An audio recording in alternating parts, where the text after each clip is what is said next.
This channel does not promote any violent, harmful, or illegal activities. All content provided by this channel is meant for an educational purpose only.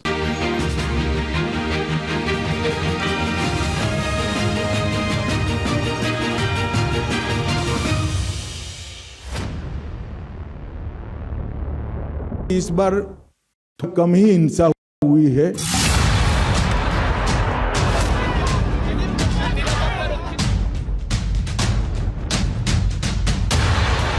ममता जी के चहेते ऑफिसरों को चुनाव आयोग ने transfer कर दिया।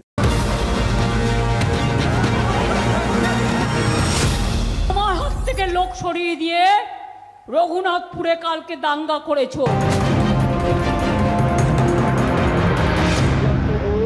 এলাকার শান্তি শৃঙ্খলা বজায় রাখার জন্য ভারতীয় মুর্শিদাবাদের রঘুনাথগঞ্জে আজও পরিস্থিতি যথেষ্ট থমথমে। 163 ধারা জারি আছে গোটা এলাকায়। কাল রামনবমীর শোভাযাত্রায় পাথর ছোঁড়াকে কেন্দ্র করে গোষ্ঠী সংঘর্ষ বেঁধে যায়। তুমুল অশান্তি হয়েছিল কাল। কলকাতা হাইকোর্টের কড়া শর্তেই রামনবমীর মিছিল করার অনুমতি দেওয়া হয়েছিল। আজ অমিত শাহ যখন বাংলায়, এই অশান্তির দায় বিজেপির ঘাড়েই চাপিয়ে দিলেন রাজ্যের মুখ্যমন্ত্রী মমতা বন্দ্যোপাধ্যায়। রঘুনাথগঞ্জে তুমি রামনবমী মিছিল করো, আমাদের কোনো আপত্তি নেই, তো আমাদের ছেলে মেয়েরাও করে, কই দাঙ্গা তো করে না। মদ খেয়ে রামনবমী করছে, তরোয়াল নিয়ে রামনবমী করছে। আপনি ভাবতে পারছেন প্রভু রামকে কত নিচে নামিয়েছে? রঘুনাথগঞ্জের দোকান ভেঙেছো, লুটপাট করেছো। রঘুনাথগঞ্জের দাঙ্গা করার অধিকার তোমাদের কে দিল? তোমরা একতরফা করেছো। মিছিল থেকে বেরিয়ে দোকান লুটপাট করেছো, দোকান বাড়ি পুড়িয়েছো। তুমি আমার হাত থেকে লোক সরিয়ে দিয়ে কালকে দাঙ্গা করেছো, বিজেপি করেছো তুমি। इस बार कम ही हिंसा हुई है क्योंकि ममता जी के चहेते ऑफिसरों को चुनाव आयोग ने ट्रांसफर कर दिया। তোমার লজ্জা থাকা উচিত, সেই জন্যই সবাইকে সরিয়েছো যাতে দাঙ্গা করা যায়। देश भर में जहां जहां चुनाव होता है, जिन अधिकारियों के कामकाज पर सवाल उठे हुए हैं, चुनाव आयोग उसके ट्रांसफर पोस्टिंग में दखल देता है। वो पूरे देश भर में हो। बंगाल में इसलिए ज्यादा दिखता है कि यहाँ सारे अधिकारी ही एक प्रकार से इनकी कैडर बन गए। আচ্ছা, আমরা দুর্গাপুজো উৎসব পালন করি, 10 দিন ধরে বাংলায় দুর্গাপুজো হয়, কোথাও দাঙ্গার খবর পান? 2021 में चुनाव के बाद जो हुआ, पंचायत चुनाव के बाद किसका डीजीपी था? भारतीय जनता पार्टी के कार्यकर्ताओं को चुन चुन कर मार दिया गया। सबसे कम हमले अगर रामनवमी पर हुए हैं तो इस बार हुए, और उसका कारण है कि चुनाव आयोग ने न्यूट्रल टाइप के अधिकारी रखे। কেন্দ্রীয় স্বরাষ্ট্রমন্ত্রী অমিত শাহর জবাবটা আপনারা শোনালাম। অফিসার বদল হয়েছে বলেই এবার রামনবমীতে অশান্তি কম হয়েছে, এটা তার বক্তব্য এবং যুক্তি। দেখুন, 2024-এ এই মুর্শিদাবাদ জেলারই শক্তিপুর এবং বেলডাঙ্গায় রামনবমীকে কেন্দ্র করে অশান্তি হয়েছিল, অবশ্যই সাম্প্রদায়িক। তার আগের বছর হাওড়ার শিবপুর, হুগলির রিষড়া এবং উত্তর দিনাজপুরের ডালখোলায় দাঙ্গা হয়েছিল এই রামনবমীকে কেন্দ্র করে। ফলে বিজেপি প্রশ্ন তুলছে, আগের অশান্তিগুলো মমতা বন্দ্যোপাধ্যায় ঠেকাতে পারেননি কেন? তার পুলিশ প্রশাসন, তার প্রশাসন ঠেকাতে পারেনি কেন? এই তো সেদিন ওয়াকফ আন্দোলনকে কেন্দ্র করেও মুর্শিদাবাদের শামসেরগঞ্জে তুমুল অশান্তি হয়েছিল, সেটাও সাম্প্রদায়িক। 2025-এর এপ্রিল মাসে প্রাণহানি পর্যন্ত হয়েছিল দুজনের। তখন তো নির্বাচন কমিশন আসেনি, তখন তো নির্বাচন কমিশন মমতা বন্দ্যোপাধ্যায়ের কোনো অফিসারকে বদল করেনি, সেই সুযোগও ছিল না। তাহলে তখন নবান্নের পছন্দের প্রশাসন ছিল বলেই ধরে নিতে হবে। ফলে বিরোধীরা প্রশ্ন তুলছেন যে পছন্দের পুলিশ আধিকারিকরা, পছন্দের আমলারা তখন সেই সমস্ত অশান্তি ঠেকাতে পারেননি কেন? কি করেছিলেন তখন তারা? তখন মমতার প্রশাসন কি করেছিল? এটা তো পরিকল্পিত। ওরা মানুষের মধ্যে বিভাজন তৈরি করতে চাইছেন। এটা পশ্চিমবঙ্গ, এটা রামের রাজত্ব, এটা হনুমানজির অপমান আমরা মানবো না। হিন্দু ধর্মের যে মূল সংস্কৃতি তার বিরুদ্ধে এরা মাঠে নেমেছেন। এর আগেও হাওড়াতে খুব দুর্ভাগ্যজনক ঘটনা ঘটেছে, যা পশ্চিমবাংলার অতীতে কখনো হয়নি। এখানেও জঙ্গিপুর ওই সমস্ত এলাকাতে আরও কোনো কোনো জায়গাতে যে ঘটনা ঘটেছে খুবই বিপজ্জনক। এর দায় বিজেপি আনাতে পারবে না, এর দায় তৃণমূল আনাতে পারবে না। ওদের একমাত্র উদ্দেশ্য আদানি আম্বানির পকেট বৃদ্ধি করা, তাই আদানি আম্বানি ওদের টাকা দেয়। তৃণমূল বিজেপি যে এত প্রচার করছে, এত টাকা কে দিচ্ছে? আদানি আম্বানি দিচ্ছে। ওদের তাদের স্বার্থেই তারা কাজ করেছেন। অশান্তির কয়েক ঘন্টা পরেও থমথমে মুর্শিদাবাদের রঘুনাথগঞ্জ। মোট 30 জনকে এ যাবৎ গ্রেফতার করা হয়েছে। কেন্দ্রীয় বাহিনী টহল দিচ্ছে, মাইকিং করা হচ্ছে, প্রচার চালানো হচ্ছে, শান্তির বার্তা দেওয়া হচ্ছে। আজও ওই এলাকায় দোকানপাট কিন্তু খোলেনি। কঠোর ব্যবস্থা নেওয়া হবে। গতকাল যে সীসাতলা মোড় এলাকায় সংঘর্ষের ঘটনা ঘটেছিল, সেই এলাকাতেও এখন কিন্তু কেন্দ্রীয় বাহিনী মোতায়েন রয়েছে এবং যারা পুলিশ আধিকারিক রয়েছেন, একজন এসডিপিওর নেতৃত্বে কিন্তু এই এলাকায় চলছে টহলদারি এবং এখানে রয়েছেন আইসি এবং বিভিন্ন কেন্দ্রীয় বাহিনীর জওয়ানরাও কিন্তু এই এলাকায় রয়েছেন এবং সেই সীসাতলা মোড় কিন্তু এখন থমথমে রয়েছে। हमें अभी तो मालूम ही नहीं है कि गड्ढा कितना है। हमारे लोग बैठ जाएंगे, बाद में मालूम पड़ेगा कि गड्ढा कितना है। फिर भी हिंसा जरा भी नहीं होनी। আজ না হলেও কাল তোমাদের একটা কেউ ছাড়বো না। মনে রাখবে, মানুষ তোমাদের বিচার করবে।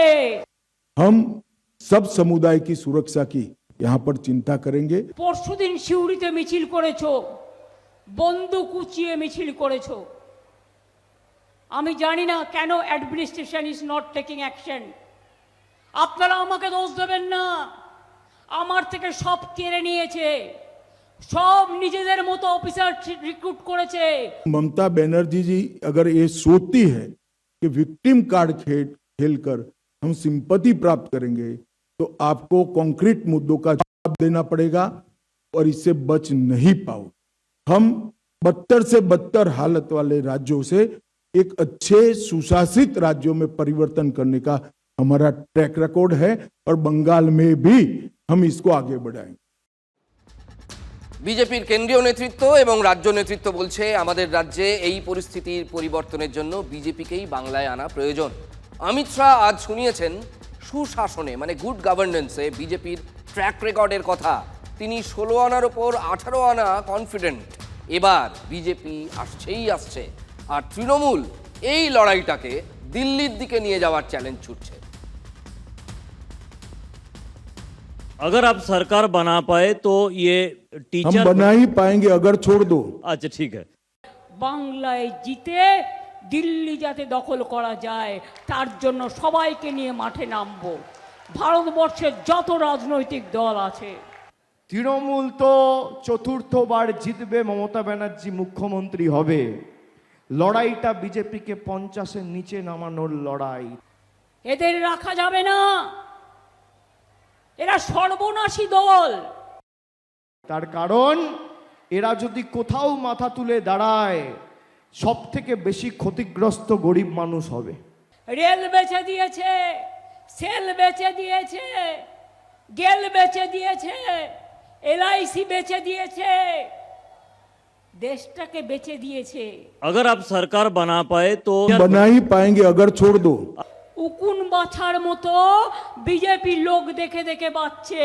ওরা জানে না যতই বাঁচো বাংলায় আমরাই থাকবো, যতই করো চক্রান্ত হবে তুমি ব্যর্থ, যতই করো হামলা আবার জিতবে বাংলা, যতই করো হামলা তৃণমূল আসবে বাংলায়।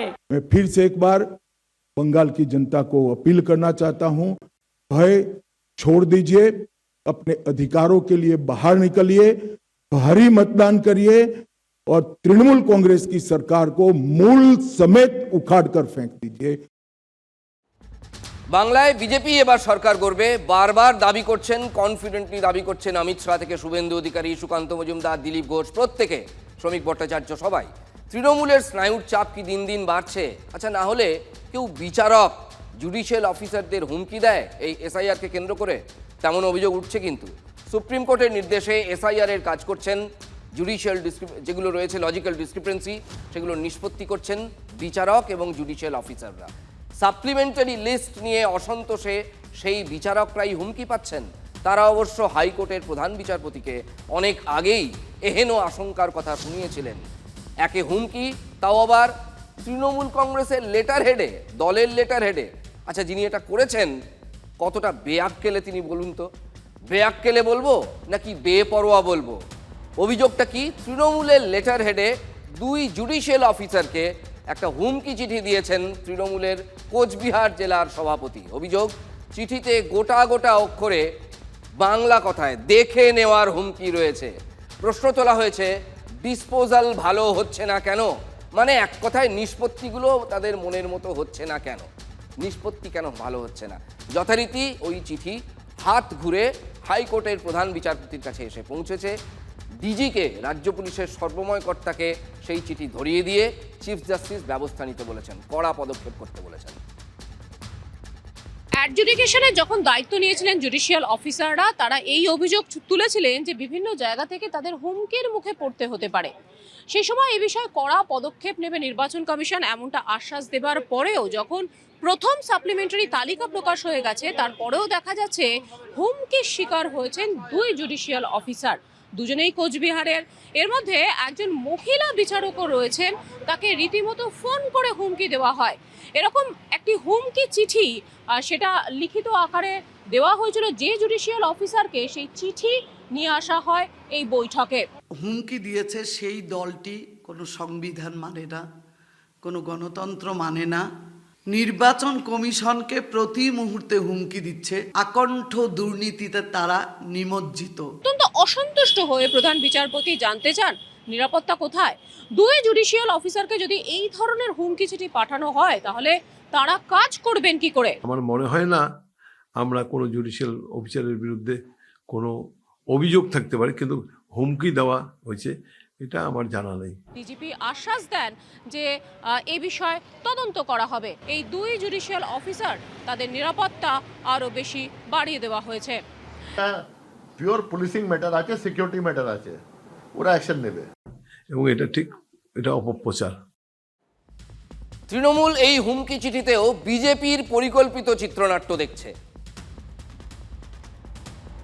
একজন বিচারপতিকে যে হুমকি দেয়, হয় সে পাগল আর নয় এটা ষড়যন্ত্র।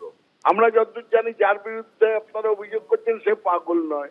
এবার বিজেপির ষড়যন্ত্র নয় তো এটা এত কাঁচা চিত্রনাট্য আর এতখানি অসহায় হয়ে গেছে, তারা এই সব কাণ্ড শুরু করেছে।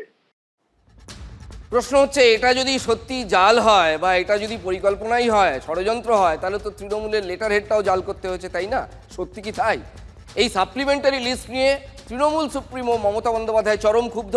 2 সাপ্লিমেন্টারি তালিকা বেরিয়ে গেছে, মমতা বন্দ্যোপাধ্যায়ের দাবি তার নজরে পড়েনি। আপনারা জানেন 1,20,00,000 লোকের নাম বাদ দিয়েছে, বলেছিল যাদের নাম অ্যাডজুডিকেশনে আছে সাপ্লিমেন্টারি লিস্টগুলো বেরোবে। আমি আজ পর্যন্ত চোখে দেখিনি। ফার্স্ট সাপ্লিমেন্টারি লিস্ট আমরা কেউ এখনো পাইনি, পাবলিক ডোমেনেও আসেনি। এর থেকে বেশি গণতন্ত্র হত্যা, আনফরচুনেট ফর ডেমোক্রেসি হতে পারেন না। বুকের পাটা থাকলে আমি বলবো লিস্ট বের করুন আগে। আমি রাফলি শুনেছিলাম 2 তালিকা মিলিয়ে প্রাইস 22 লাখ হয়েছিল। 2 তালিকা মিলিয়ে মানে গতকাল তাহলে 12 লাখ বেরিয়েছে, এটা শুনলাম। আমি এক্সাক্ট দেখিনি। আমি BJP is crossing all the limits. First supplementary list কোথায় গেল? তোমরা এআই দিয়ে নাম ভুল করেছো, এমনকি জাজেদের নাম পর্যন্ত অ্যাডজুডিকেশন লিস্টে ঢুকিয়ে দিয়েছো। তৃণমূল সুপ্রিমোর নজরে এড়ালেও তার বাড়ি থেকে অনতি দূরে নিউ আলিপুরের বাসিন্দারা কিন্তু স্বস্তি পেয়েছেন, সাপ্লিমেন্টারি লিস্টে তাদের নাম আছে। নাম তো প্রথমে ছিল না, আপনার পুরো নাম কি? আমার নাম মোহাম্মদ রাজু। তো এখন কি এসে দেখলেন, কি দেখলেন? আমি দেখলাম যে আমার এমডি রাজু সব জায়গায় কি আছে, স্কুল থেকে কলেজ থেকে অফিসে সব এটা এমডি মানে শর্টে মোহাম্মদ বা মোহাম্মদ, এইটা নিয়ে আমাকে একটু প্রবলেম হয়েছিল, যেটা আমার নাম করা হয়।